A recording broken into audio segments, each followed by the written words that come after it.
What's going on, everyone? Welcome back. Today we've got our Week 15 fantasy football wide receiver starts and sits for every single matchup, so make sure to tune in. If you enjoy, hit that like button, subscribe, give us a follow on Twitter at AllDayPigskin to continue interacting with us there. Let us hear in the comment section you agree, disagree, along with any other questions you guys might have. We will do our best to answer them all. But with that being said, let's get right into it. Today's video is brought to you guys by Birddogs. And look, I know we're all searching for that perfect pair of shorts or pants that offers the best style, the best comfort, the best bang for your buck. Well, guess what? That search is over because Birddogs offers all of that and so much more. If you're looking for shorts, they have a ton of options with active wear, casual wear, or even beach wear.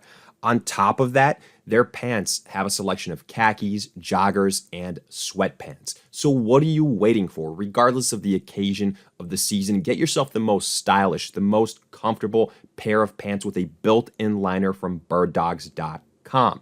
And if you use promo code ADP today, you'll get a free rope hat with your purchase. Again, that's Birddogs.com, code ADP, and you'll get a free rope hat with your purchase. Make sure to check out birddogs.com, link in the description. And we kick off Week 15 and the fantasy football playoffs with the 49ers at the Seahawks on Thursday.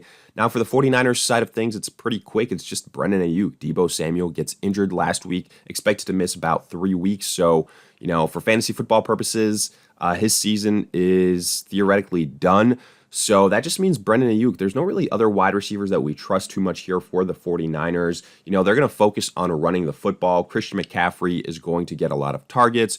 George Kittle is also going to get an increased target share, at least on paper. And you don't really know what's going to happen with Purdy being the main quarterback here. Is he going to throw as much as maybe a Jimmy Garoppolo would? All these things are kind of TBD. So for that reason, only Brandon Ayuk is the guy that we trust. We have him as a high-end wide receiver too, though. For the Seahawks, it's the typical duo. It's DK Metcalf, Tyler Lockett. They've both been doing very well this entire season. You continue to fire them up. I have both of them as high-end wide receiver twos on the week.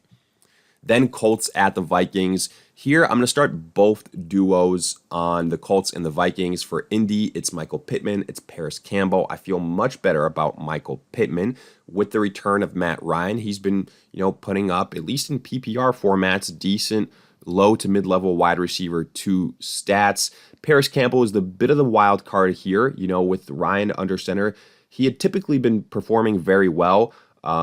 He has kind of one throwaway game from, 2 weeks ago now, since they're coming off their bye week. But this could be a high-scoring affair. I don't think you're just going to be able to roll out Jonathan Taylor and use him repeatedly. I think you're going to have to air out the football. I realize there is risk associated with starting Campbell. You don't know when Matt Ryan will show up. But I have him as a high-end wide receiver 3. I think in PPR formats, he can get you double-digit points, around 10 points. So take that for what it's worth. For the Vikings, similar type of situation. Justin Jefferson, he's a top 5 wide receiver, top 3 even. Adam Thielen, he's a guy that probably a little bit of a higher upside than Paris Campbell, just because I trust Kirk Cousins in the Minnesota Vikings offense more so. I have him as a low to mid-level wide receiver 2. Then Ravens at the Browns. Only one wide receiver I want to start here. That is Amari Cooper. I think this is going to be a low-scoring affair. Honestly, I think that we're going to see some weather issues as well, potentially high gusting, high winds, things like that. And look, from the Ravens side of things, they're already not a high-octane offense through the air. Lamar Jackson probably not going to be playing in this game either. And then for the Browns, Deshaun Watson, since making his return 2 weeks ago, hasn't looked all that great through the air. So tough to get excited about any other pass catchers on the Browns. That's why I'm just sticking with Amari Cooper. I have him as a mid-level wide receiver 2. And then for the Ravens, I'm not going to get too cute here. DeMarcus Robinson, Devin Duvernay. I know Robinson has been getting a lot of targets these last couple of weeks, but I don't trust the situation. Like I said, I don't trust the weather. I don't trust the quarterback. I don't trust the emphasis on the passing attack. That's why pretty much all the Baltimore wide receivers are sits for me, and then so is Donovan Peoples-Jones for the Browns, kind of as that next guy after Amari Cooper. Just I don't think there's enough volume in this game. I don't think this is going to be the game script you want to follow. Then Dolphins at the Bills. Again, another game where it's probably going to be impacted a bit by weather, but there's elite wide receiver talent here. So you're going to start it. Just maybe temper your expectations a little bit for the Dolphins, Tyreek and Jalen Waddle. Waddle hasn't exactly been performing up to his standards these last 2 weeks. Now, some people are going to say that's because maybe Tua is playing injured. We don't really know, but I anticipate that we're going to get a bounce back Jalen Waddle game here versus the Bills. And again, unless the weather is absolutely awful, should be a high scoring affair. For the Bills, Stephon Diggs, I think he bounces back this week. I think that, this Dolphins defense, not all that scary. I think Gabe Davis can be in store for a decent game as well. I'm not getting too cute here with Isaiah McKenzie. I still think he's the wide receiver 3 here for the Bills. So not mentioning him, I'd rather sit him. But these other guys, Hill, Waddle, both in the wide receiver 1 category. Diggs, wide receiver 1. Gabe Davis, boomer bust, wide receiver 2. Afterwards, Eagles at the Bears. For the Eagles, A.J. Brown, Devonta Smith. That's pretty simple. A.J. Brown, low-end wide receiver 1 in standard formats. Devonta Smith, boomer bust, wide receiver 2. For the Bears, this might seem like a surprise that I'm, fathoming somebody like a Chase Claypool as a start, but that's the case here. I think this is going to be an extremely high-scoring affair, at least from the Eagles side of things.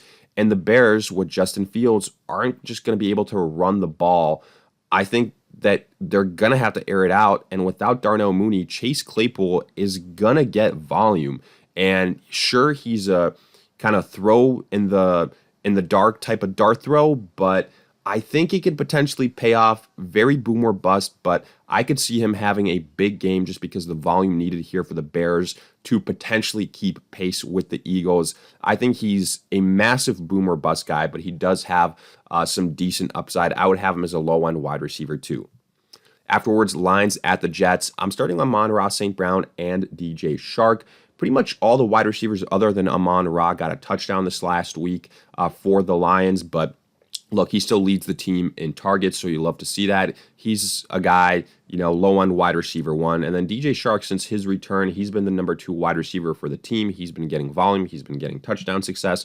I'd start him as a low-end wide receiver 2. Then for the Jets, as long as Mike White plays, I feel confident in starting Garrett Wilson versus this poor Lions defense. I think Wilson can be a high-end wide receiver too, but I wouldn't get too cute here. I'm not starting Elijah Moore or Corey Davis, for example. I think Wilson is by far and away the most trustworthy guy here. I wouldn't, double down on other Jets wide receivers. Moving on, we've got the Steelers at the Panthers. Only really one wide receiver here I'm kind of thinking about. That's Deontay Johnson for the Steelers, and that's primarily in PPR formats. I say it every single week. The volume is the thing that's keeping Johnson's fantasy value alive. The fact that he's getting like 10 targets a game. Again, he's not catching all those passes, but the targets are there. Should be good for around 10 fantasy points in PPR formats. I have him as a low-end wide receiver 2. Could be in the wide receiver 3 category. For the Panthers, DJ Moore got a little bit banged up, so I don't necessarily trust him here. I think that this is going to be a low-scoring affair, and I think it's going to be featuring the run a lot, so I'd rather sit DJ Moore. Same with George Pickens. I don't think there's enough volume to go around here on the Steelers offense with him as the number 2. Then Chiefs at the Texans. I'll start Juju Smith-Schuster. We finally got that big Juju game this last week. A bunch of targets, a lot of success in general, yardage, touchdowns. So that was good to see. He got a chance to duplicate that here versus the Texans, but I really do think it's a matter of the game script, whether the Chiefs come out hot, whether they focus on the run, and whether they're going to have to air it out all that much in general. So keep all those things in mind. So, there is some variability here with Juju Smith-Schuster this week, but either way, I have him as a low to mid-level wide receiver 2. Then for the Texans, normally I wouldn't be listing, really any of these names, but they're going to have to air it out here versus the Chiefs to keep pace. Now, if I had to guess, Brendan Cooks probably won't play, but if he does, he's your top option. Then going down the list, Nico Collins didn't play last week. If he's available, he's the top option. I take a chance on him. If not, it goes all the way down to Chris Moore, who versus the Dallas Cowboys had a huge performance in terms of targets, in terms of catches, in terms of yards. Next guy up, I would take, again, kind of a dart throw on him, similar to maybe a Chase Claypool. I think he can be in the low-end wide receiver 2 category here for you. Afterwards, Falcons at the Saints. Now, I'm only looking at Chris Olave to start here. He's been arguably one of the most reliable rookie wide receivers that we've had.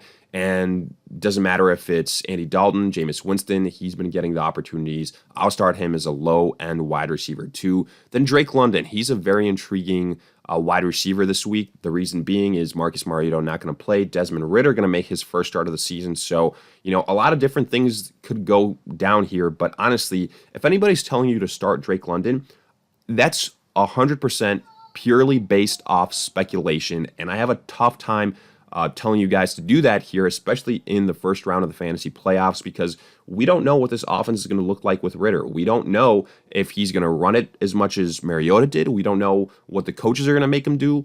On paper, there should be hopefully some more opportunities for London, but I can't say that wholeheartedly. I can't say that for a fact. So for that reason, I'd rather see what he does this week and then make a decision on him moving forward in week 16. Then we go to the Cowboys at the Jaguars. For the Cowboys, I'm continuing to only firing up CeeDee Lamb. Guys like Zeke, Tony Pollard, Dalton Schultz are getting a lot of targets at these running back and tight end positions, not leaving as many targets for somebody like a Michael Gallup. Also, obviously, with him, suffering an injury late last year, maybe that's still a part of it, but I'm sitting Michael Gallup, CeeDee Lamb, low-end wide receiver 1. For the Jags, Christian Kirk, Zay Jones. They've both been very good. I have both of them as kind of low to mid-level wide receiver 2s on the week. Kind of depends on what Trevor Lawrence we get here. Then Cardinals at the Broncos. I'm tentatively starting DeAndre Hopkins. I don't feel all that great about it. The reason being, obviously, Kyler Murray, ACL, done for the year. So it's going to be Colt McCoy for the rest of the season for the Cardinals. That's the reason why I'm sitting Marquise Brown. If Kyler Murray was playing, I'd be starting Marquise Brown. But now he is a sit for me. He is number 2 on this team behind DeAndre Hopkins. If we looked at last week, Hopkins got the majority of the target share. That's what's really saving him here. The upside, huge yardage, huge touchdown upside is now gone without Kyler Murray. I think he is a wide receiver 2 for the rest of the season. Then for the Broncos, if Courtland Sutton returns, I take a chance on him. Problem is, Russell Wilson might also not be available in this game in the concussion protocols, so temper the expectations. If Sutton doesn't play, Jerry Jeudy, would be a decent start. But again, don't expect the type of performance that you saw from him last week. Keep that in mind. But I think either way could be a decent low-end wide receiver too. Then Patriots at the Raiders. If Jacoby Myers plays, he's your top wide receiver option for the Patriots in PPR formats. I think he's a decent low-end wide receiver too. And if not, Nelson Aguilar should be the next guy up like we saw last week to potentially take his spot. So that's how I would, kind of treat that situation if Myers isn't available for the Raiders. It has been, always will be for the rest of the season, Devontae Adams. And then afterwards, huge drop in fantasy value, fantasy production. Derek Carr's kind of been inconsistent. The rushing attack is doing its thing. So it's just Devontae Adams, top 5 wide receiver. But afterwards, I'm not getting cute here, sitting Mac Hollins or whoever projects to be the number 2 wide receiver for the Raiders. Then Titans at the Chargers. Look, Treylon Burks tentatively expected to come back this week. And if he does, then, he's the top wide receiver for the Titans. I think this does have the potential to be a high-scoring affair. I take a chance on him as a mid-level wide receiver too. Definitely some decent upside there for the Chargers. The duo is back, folks. Keenan Allen, Mike Williams, they're both healthy. They're both getting a lot of targets. I have both of them as high-end wide receiver 2s. Unfortunately, that does mean somebody like a Josh Palmer is a sit for me now.